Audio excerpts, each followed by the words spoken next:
Okay, I think this one don't need any introduction. Basically, these are the properties that they hold.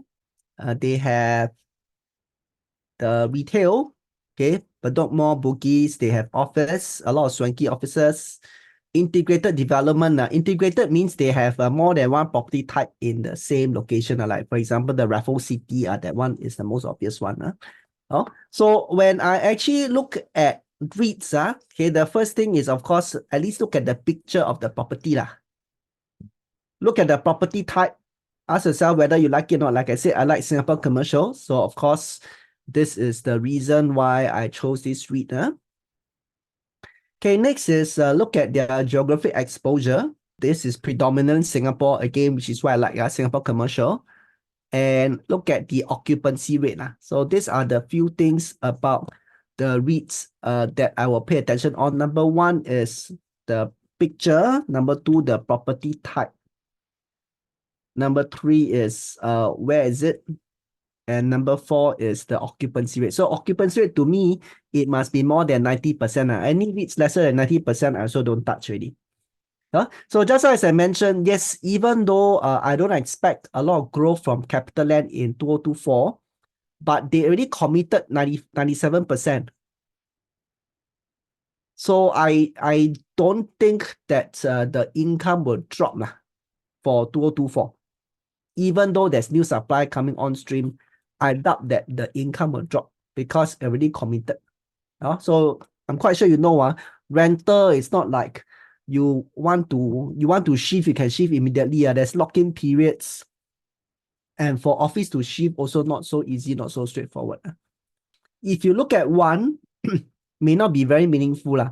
But if you actually were to compare between different office suites, then you can actually see the difference.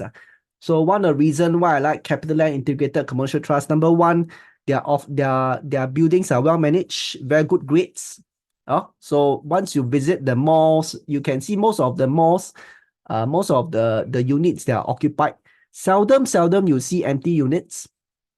Okay, the office are well maintained and they have a large portfolio. So after comparing, then probably you can see how it stands out. So in other words, these are the points that I compare with. Okay, next is also under business analysis. I look at the dividend profile. Okay, you can see that of course in 2019, this is pre-COVID. COVID hit. It went down very badly, but then it just went all the way up. If you really want to compare, it haven't really fully recovered in terms of dividend. I see this positively. Okay, that means there's still rooms to grow. Okay, now, like I said, this is the other criteria I set for all the REITs I look at. Their net property income must increase. So you can see that this is 03 compared to 02. So it actually went up. Okay, the whole financial year 2023, it actually went up. So despite having to pay higher interest, so basically all of them got hit by high interest, they are still able to have greater net property income. So very likely through an increase in rental as well. Okay, so you have to take note, not all REITs are in this situation. So a few REITs, because their rental is actually fixed. So when the interest rate went up, they actually got hit, some quite badly. Okay, whereas in this case, you can see that they are able to successfully pass on the increased interest to the renter. So same financial analysis. Okay, their leverage was quite close. Okay, to me, less than 40 is a pass. 39.9, yes, is a pass. If I were to look at it, maybe last semester, last quarter may not be, but yes, less than 40, 39.9 is a pass. Interest cover, more than 3.1 is a pass. Okay. So for the debt maturity profile, this is something I like very much as well. Okay, personally, when I look at this, I don't wish to see any of the maturity is more than 35%. Any particular year they have debt more than 35% matured. Okay, in this case, it's very well spread as you can see. So business alright, financial pass, pricing.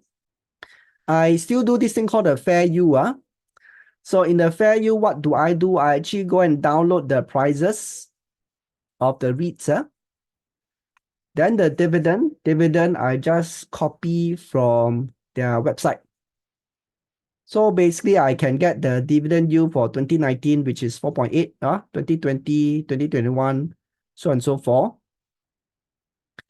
If I average the past 5 years dividend yield, so this is how I derive my fair yield, which is an average, simple average of the past 5 years dividend yield.